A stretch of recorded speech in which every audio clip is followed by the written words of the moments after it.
100 islands. 100 times na ang linaw ng signal natin sa Pangasinan. Kaya enjoy at nood na sa All TV. Dahil sa tinding init, dapat mag-ingat para makaiwas sa heat exhaustion at stroke. Uminom ng maraming tubig.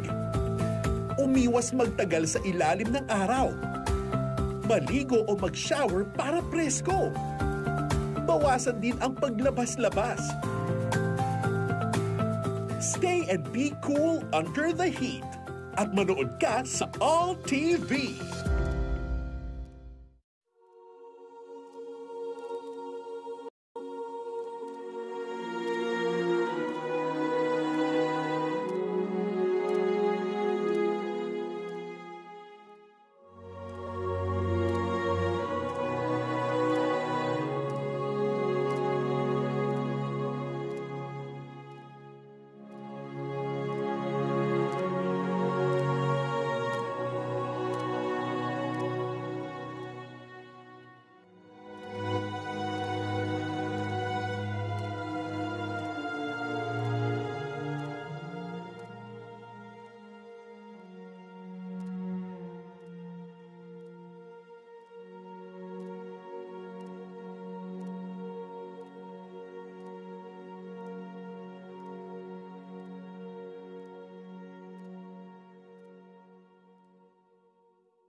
Paano masagap ang